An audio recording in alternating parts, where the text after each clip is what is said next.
Okay, once we've got our fixed outgoings set up, ready to go, the next part of our Monix planning we want to do is our Monix envelopes. So if you go onto the Monix envelopes tab down the bottom, you'll see again you cannot click on any of the cells, but you can navigate with your keyboard through them. So we will have done all of this planning in the webinar, and if you haven't done that already, then please go and do that, because it just makes this process a lot simpler. But you might find that you actually tweak when you're doing this process, and also once you've done that process, there are some videos in another series which show you how to effectively plan and use Monix, and that shows you how you can actually tweak the envelopes to suit the lifestyle that you're looking to achieve.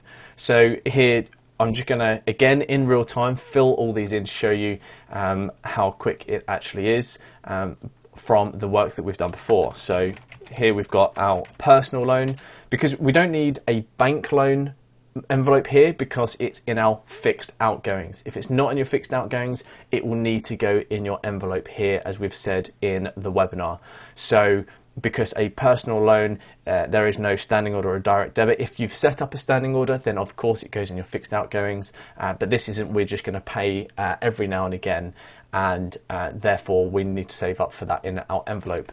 Now we know that our personal loan is £250, so that's our target, and we're going to put aside £50 each month for that. Now, as you can see, we are currently in May. Whatever you put in the deposit month automatically comes up in the months up until the month you're in. So come 1st of June, it will automatically fill in £50 for June. So what it's doing is it's automatically allocating money to your envelopes every single month for that you want to. You'll see as you start to use this over the coming months that your dashboard will reflect your actual financial health. So you're going to concentrate less, or a lot less hopefully, on your account balance and look at your financial health. Now, if you've got money in your envelope already at the start, then you need to type it in there. Now, we've actually not got anything because in May we had, a couple of days ago, we paid out £250 because it was a £500 loan. So I'm just going to go ahead and delete those two. So we've got zero in our envelope funds. In June, it will then put £50 in and will be £50. So here we've got tax and accounting envelope. Our target for that is £3,000, and we're putting £250 a month away. Now, as of May, and again, I'm going to delete April, as of May, we currently have £1,306.86 in that envelope. Now, if you haven't allocated money for these envelopes already, or haven't got anything to base this off, then just leave those blank. Just leave them as each month is. So vehicle costs, that's going to include our insurance, our MOT, service, tyres if we need them, anything else. So £85. So as I say, if you've not got funds allocated to that envelope, which you may not do already, then just leave it as the £85. However, I know in this case that actually we've got £625 in our envelope. Okay. Our birthday target is 300. So we're putting £25 a month in.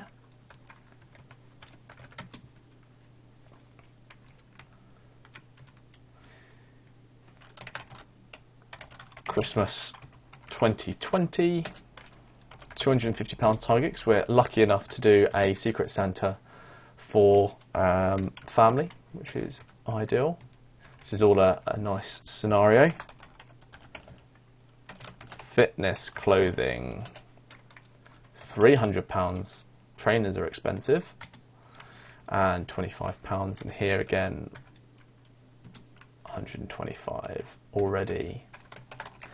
You might want a holiday, putting £50 a month away from that.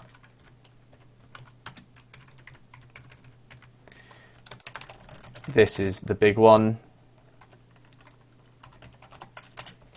And we want £30,000 for a house deposit. We're going to put £200 away each month for that. But we know we've allocated already £10,600. So that's what we've got going in to that envelope already, which is pretty cool. Scroll down here. We've got subscriptions,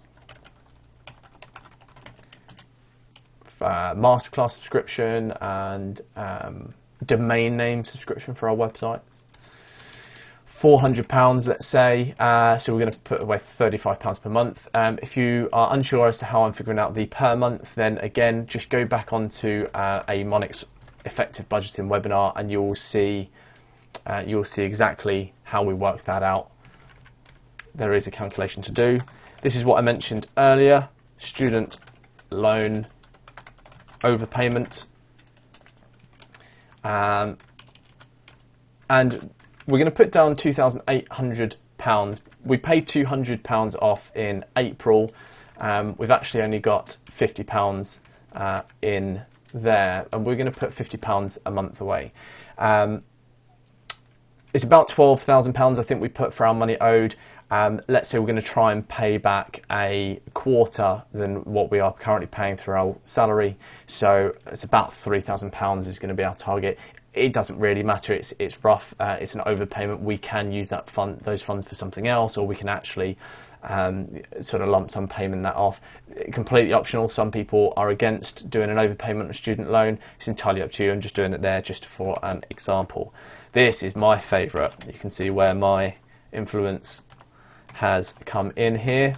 A Patek Philippe watch. We'll go for a cheap one, £50,000, and we'll say £50 a month. And we'll have allocated £250 to that already. So probably a little way off, and let's say the house deposit is probably a bit more of a priority than the watch. And this is the key one. If you've been on the webinar, which I hope you have, you have heard me talk about how important this is. And we've allocated £750 for our catastrophe fund. We're doing £50 a month. That will change next year. And the reason we're doing £50 a month is because we've actually currently got £700 in that catastrophe fund.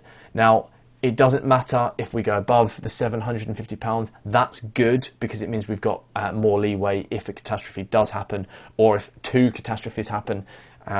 So that's good, and we can always reallocate those funds. So I've given you there a huge talk through here, and you can see how quick that was to set up. And we've got all of our envelopes set up now. Now, you may not have all 12 filled in, and you may actually want to go ahead and tweak some of these when you see that actually per month we're putting £895 into envelopes, and that's all of them. Our target for every single envelope, if it was all to be full, is just over £89,500, and we've currently got £14,339.99 in our envelopes, which is why our financial health, now if we go on our dashboard, is going to look very different. Okay, so although our account balance might show £15,532.67, we've actually got a lot of that tied up in things that we either need to or want to pay for in the coming future. And of course, it's taken into account our fixed outgoings. So that is our envelopes now completely set up, and we're going to move into the last part, which is our living budget.